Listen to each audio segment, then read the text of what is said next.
हम सब घर वाले सुबह नाश्ते की टेबल पर बैठे थे। मेरे साथ मेरी बहन बैठी हुई थी। उसका पाँव मेरे पाँव पे लगा। मैंने समझा कि शायद गलती से लगा होगा, और फिर उसका हाथ ऐस्ता ऐस्ता मेरे पैर पे आया। मैंने एक दफा उसका हाथ हटाया क्योंकि घर वाले सब बैठे हुए थे। उसने फिर दोबारा यही हरकत की। इस बार मैंने अपना पैर उसके हाथ में। मेरा नाम इमरान है और मैं 25 साल का हूँ। मैं कराची में रहता हूँ। घर में मेरे 5 अफराद हैं। एक मेरी बहन, 2 हम भाई हैं और मेरे अम्मी और अब्बू रहते हैं। बहन भाइयों में सबसे बड़ा मैं हूँ। मेरे दूसरे भाई का नाम कामरान है और बहन का नाम जोया है। मेरे अब्बू सरकारी मुलाजिम थे, लेकिन अब रिटायर हो गए हैं, और मेरी अम्मी हाउसवाइफ है, सारा दिन घर पे होती है। मैंने अपनी तालीम मुकम्मल कर ली थी। अब मैं अच्छी सी नौकरी की तलाश में था। फिलहाल तो मैं घर पे रहता था। मेरी बहन भी जवान हो गई थी और मेरा भाई 20 साल का था। वो अभी पढ़ रहा था। मेरी एक गर्लफ्रेंड थी जिसका नाम करण था।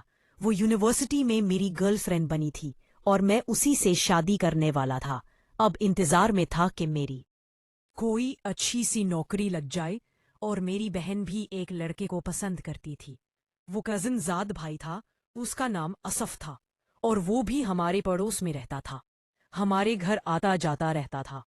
मेरी बहन जोया उससे हंस हंस कर बात करती थी, और घर में सबको पता था कि जोया असफ को पसंद करती है। हम कराची में रहते हैं और हम ओपन माइंड फैमिली से ताल्लुक रखते हैं। हमारी फैमिली में ये बात पूरी नहीं समझी जाती। लड़की का जहां दिल करे वो शादी कर सकती है, और लड़के का भी। और इसी आज़ादी का मैंने भरपूर तरीके से फायदा उठाया। एक रात में अपने घर में सो रहा था। काफी थी, मुझे बेचैनी से नींद नहीं आ रही थी। मैं सिगरेट पीने के लिए अपनी छत पे गया तो देखा मेरी बहन जोया वहां किसी से फोन पर बात कर रही है। मेरे लिए ये आम सी बात थी, क्योंकि मेरी बहन के पास फोन था। वो किसी न किसी से बातें करती रहती थी। मैंने सैर में नहीं लिया, लेकिन जैसे ही मेरे कानों में आवाज पड़ी कि वो किस किस्म की बातें कर रही है, मैं समझ गया कि वो जरूर असफ से बातें कर रही होगी।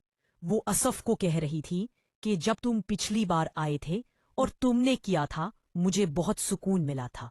मैं समझ गया था कि वो किस बारे में बात कर रही है।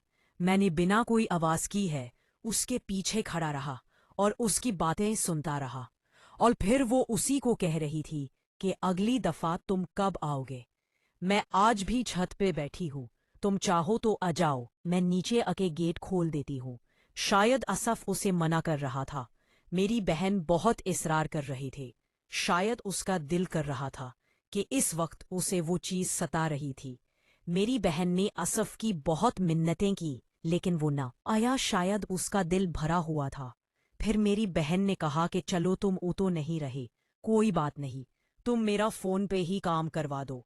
आप समझ रहे होंगे, आज मैं पहली बार अपनी बहन के मन से ऐसी बातें सुन रहा था, और मेरा शेर भी जाग गया था। अब मुझसे भी कंट्रोल नहीं हो पा रहा था। और फिर एकदम मैं अपनी बहन के सामने आया। मैंने कहा, जोया किससे बातें कर रही हो, और वो भी इतनी गंदी। मुझे देख के वो चौंक गई। कहने लगी, इमरान भाई, आप रात के इस वक्त। मैंने कहा, हाँ, मुझे तो नींद नहीं आ रही थी, लेकिन तुम यहाँ क्या कर रही हो।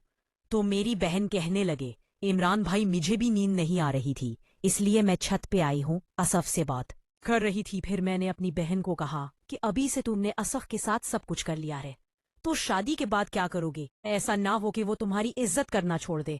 मेरी बहन ने कहा कि लगता है असफ भाई, आपने सब कुछ सुन लिया। और फिर वो शर्माने लगी। मैंने उससे कहा कि हाँ, मैंने ये भी सुना है, तुम उसकी मुन्नतें कर रही थी, लेकिन वो यहाँ उन्हें रहा। तुम कहो तो मेरे पास एक और हल है। वो कहने लगी, वो क्या इमरान भाई। मैंने उससे कहा कि तुम चाहो तो मैं तुम्हें सुकून दे सकता हूँ। वो एकदम शौक हो गई। कहने लगी, आप ये कैसी बातें कर रहे हैं, आप तो मेरे भाई हैं। फिर मैंने कहा, जदिया, अब जमाना बदल गया है, अब ये मामूली बातें हैं। तुम चाहो तो ठीक है, वरना कोई जोर जबरदस्ती नहीं है। और फिर उसने बना कोई जवाब दिया, नीचे चली गई। वो जैसे नीचे गई तो मैं डर गया। मैंने सोचा कि ये मैंने क्या बोल दिया, वो कहीं अम्मी और अब्बू को न बता दे। उसके बाद मैं काफी पछता रहा था कि मुझे अपनी बहन से ऐसे बात नहीं करनी चाहिए थी, लेकिन क्या करता, अब जो होना था वो हो गया था। इसी तरह मैंने छत पे 2-3 सिगरेट पी और फिर मैं भी नीचे 2 इकी अपने रूम में सो गया। आज मैं उठा तो मेरी बहन का मूड कुछ अजीब सा था। वो शायद मुझसे नाराज थी रात वाली बात से, लेकिन मेरे लिए ये कोई इतनी बड़ी बात नहीं थी, क्योंकि मेरे दोस्त ने मुझे बताया